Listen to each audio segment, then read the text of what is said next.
the greatest people of Israel. Our scriptures have left us a message, and now our mission is to implement it. We're creating the future which the sages spoke of. Climate disasters are rumbling all around us, and the world needs our help.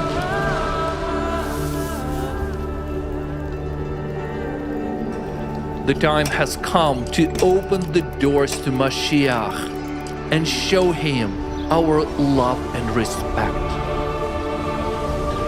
We invite you to join us at a landmark online conference, Global Crisis, the mission of the chosen people.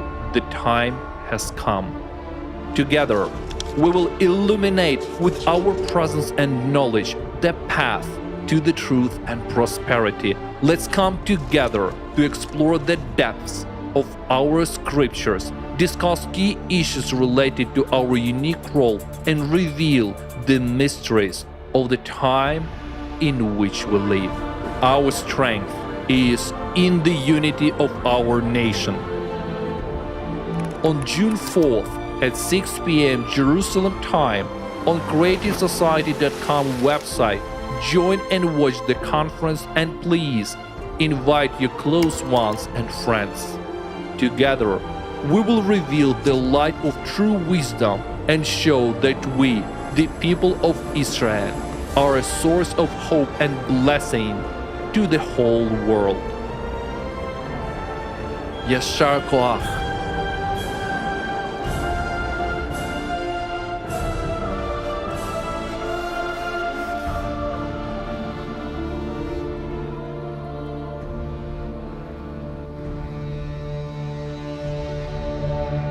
Global Crisis, the mission of the chosen people. The time has come.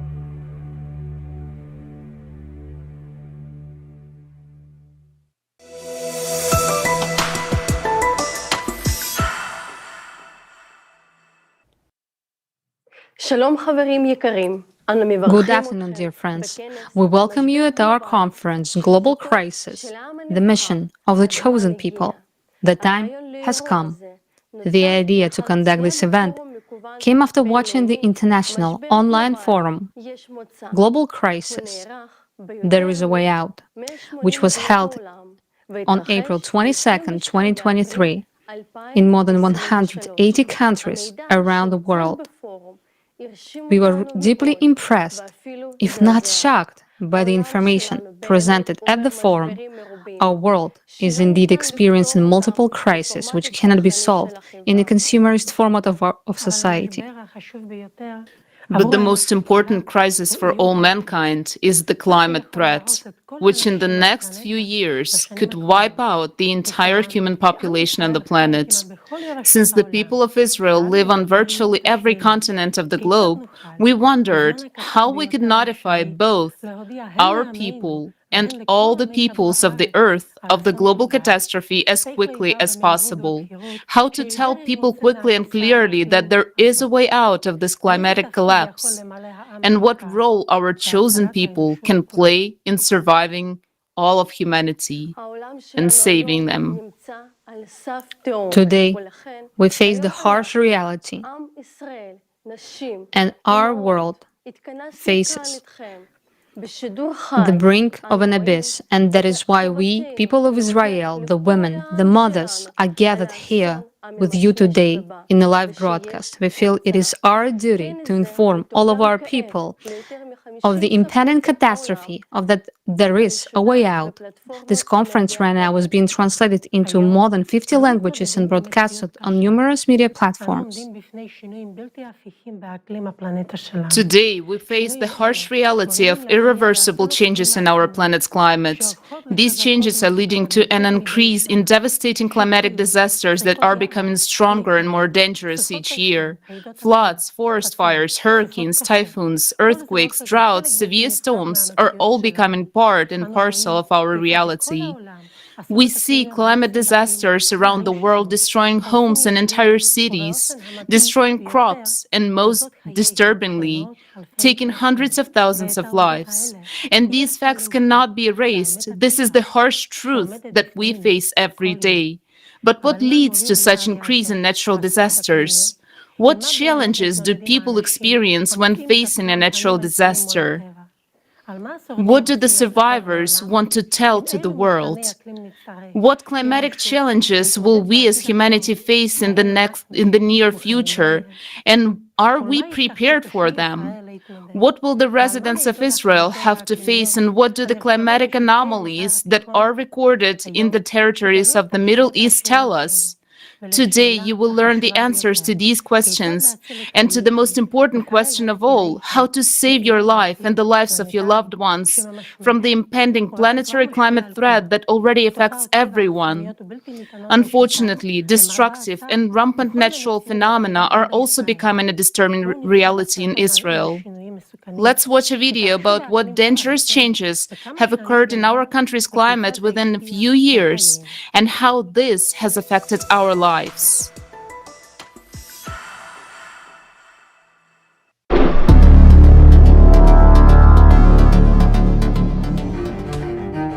According to the Israel Meteorological Service, the number of extreme climate events in our country has increased dramatically since the 1990s. And in the last few years, the cataclysms have become even more anomalous and dangerous. Abnormal rainfall and flooding. Israel now sees an increase in the amount of intense rainfall when a lot of rain falls in a short period of time. According to Dr. Amir Gavati, the number of rainy days in Israel has decreased, but the rains themselves have intensified. With almost twice as much rain falling per minute, our country's drainage systems are not prepared for this, which results in floods.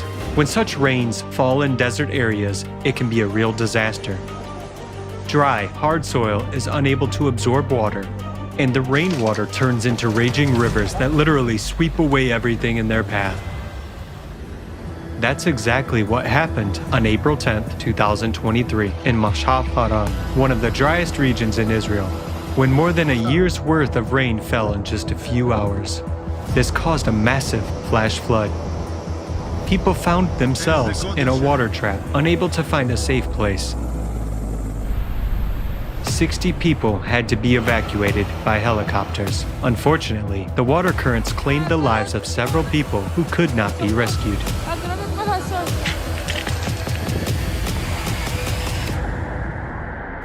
The frequency of intense rains is rapidly increasing, not only in Israel, but worldwide. Take a look at how much the intensity of precipitation has changed over the past 20 years. They are marked in blue on the maps. With such a continuous increase in precipitation intensity, we will face a terrible catastrophe in the next few years, when flash floods will simultaneously hit vast territories across the globe. And we will not be able to rely on assistance from neighboring countries because they will be in the same dire situation. Storms. There's a growing number of powerful storms on almost every continent, and they are developing very rapidly. According to a study by scientists at the Weizmann Institute of Science, the frequency of storms in the southern hemisphere has already reached the projected level for the year 2080.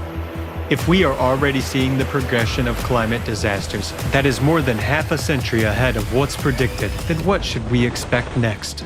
In Europe, the average annual number of storms from the year 2000 to the present day has increased by almost 18 times, and their behavior has become abnormal.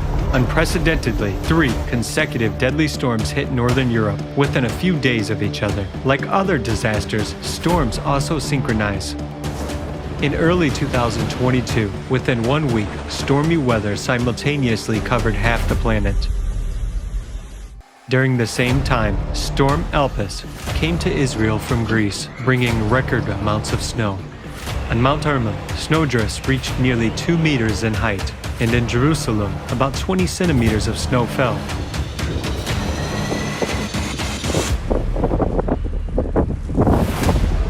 On February 6, 2023, the residents of Israel felt the echoes of the devastating earthquake that occurred in Turkey and Syria. On the same day, Storm Barbara struck Israel with fierce winds, heavy rain, and a sharp cold snap. According to eyewitnesses, torn down awnings flew down the street. The wind knocked people down and toppled trees, one after another, which fell on cars and electric wires. Winter stormy weather came to Israel in mid-April this year. Heavy rains, hailstorms, and even snowfall caused great damage to crops. Within just 2 days, the resulting damage amounted to around $35 million.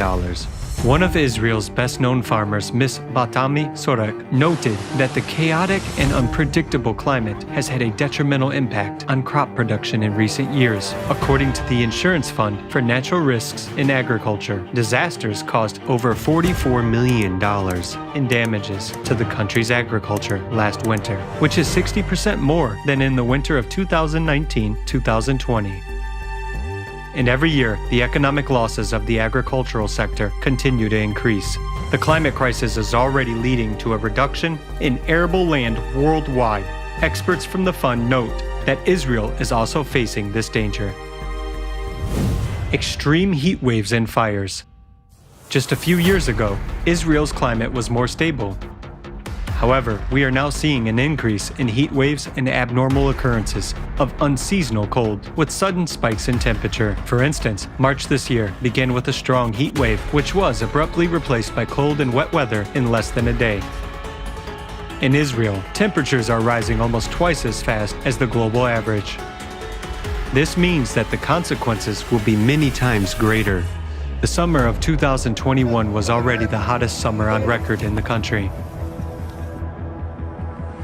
2022 was not much better. According to a study by the Dynamical Meteorology Group at the Weizmann Institute of Science, Israel has been experiencing periods of summer heat even in winter over the past 15 years. Local residents note that the weather in the country has changed so much that they no longer wear coats and scarves during Hanukkah, but instead go to the beach.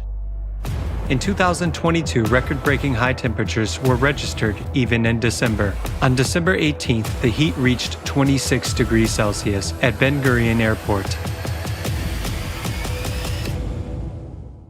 The extreme heat, which is increasing year after year, has a significant impact on the economy, leading to strain on power grids, transportation issues, and causing severe damage to agriculture, which in turn results in rising food prices. Heat directly affects human health and lives.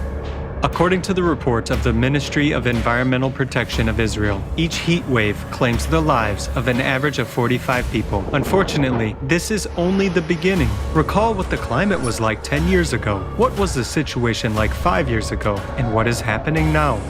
Now, extend this progression and you will understand what trouble is awaiting us in the next few years. Scientists in Israel are already sounding the alarm, highlighting that not only is the heat increasing in the country, but also the humidity levels. And the combination of these conditions becomes life-threatening. For instance, at a temperature of 104 degrees Fahrenheit and a relative humidity of 60%, even a healthy person can survive for just 6 hours. The ever-frequent waves of extreme heat and rainfall deficits are drying out vegetation, creating fuel for wildfires.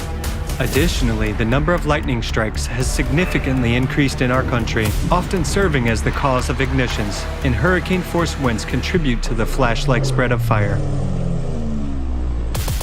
According to the report by the Israel Meteorological Service, the average number of fire-prone days per year has increased since the 1980s. The number of days with a higher danger level has increased by 2.5 times, while those with very high and extreme danger have tripled. We have to admit that the climate is outpacing us. The cataclysms are progressing much more rapidly than many experts expected. Professor Colin Price, head of the Climate Crisis Initiative at Tel Aviv University, states, "We expected these phenomena to occur in a few years, but they are happening now." Unfortunately, the situation is deteriorating much faster than expected. The data suggests that these cataclysms will occur more frequently and become more severe, causing even greater destruction to our homes, cities, businesses, and our country. We have never faced such a progression of climate catastrophes before. Why this is happening and why this is only the beginning will be explained further.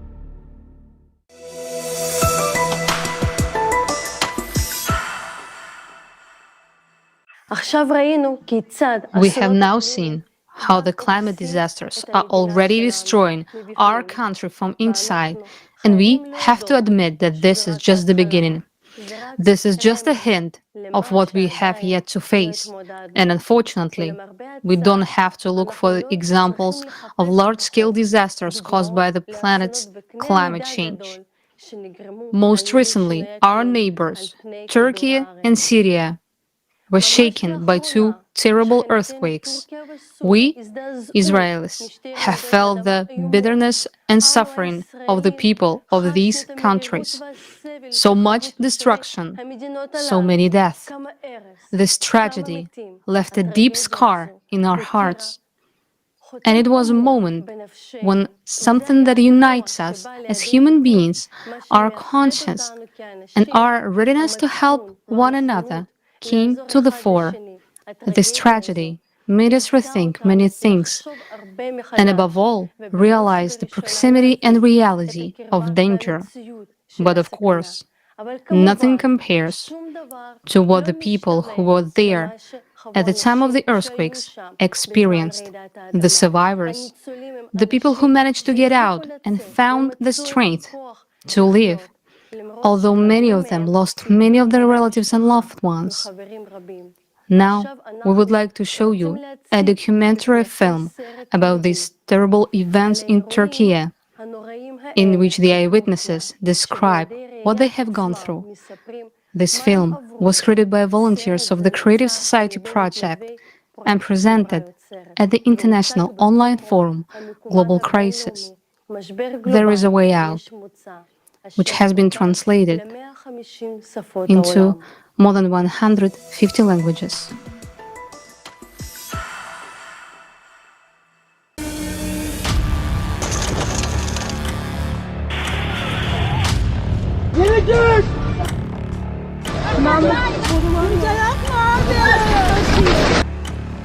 On the night of February 6th, there was a devastating earthquake of magnitude 7.8 in Turkey and Syria. In the afternoon, there was another one with a magnitude of 7.5. We are in Turkey. We talked to people who survived this tragedy.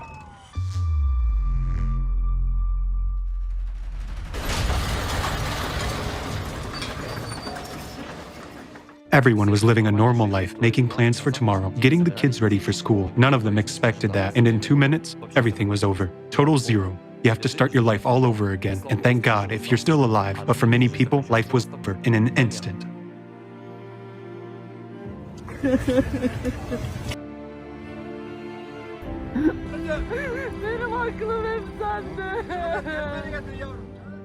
I woke up my family. As we were going down the stairs, the concrete already began to fall. I opened the window and said, "There is smoke everywhere." I thought we would die. I couldn't see because there was smoke, crack, crack, crack. Windows were bursting. The houses, they fell right before our eyes.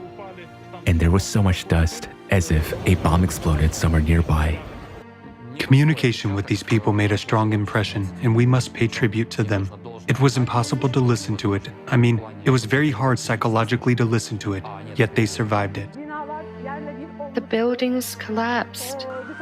Everyone outside was in such a hell. People who had left their parents inside and were unable to get their children out during this time were crying for help.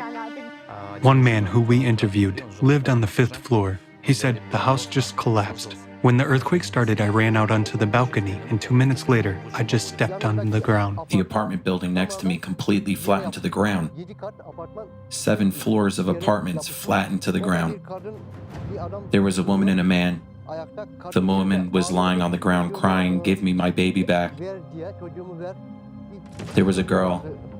The girl was on the concrete on top of the ruins. I picked her up, but she was not alive. I heard people screaming. People kept on screaming under the rubble of the apartment building. Those balconies are piled up on top of each other, intertwined. I mean, they were piled up in such a terrible way, trapping babies inside. They remained in those collapsed houses forever. Not a single building remained. Hatay was ruined. Hatay was destroyed. We had been searching everywhere for 2 days. There was no residents in any of the buildings. I've never seen such an earthquake in my life. I don't think there was a single person we talked to who didn't mention that someone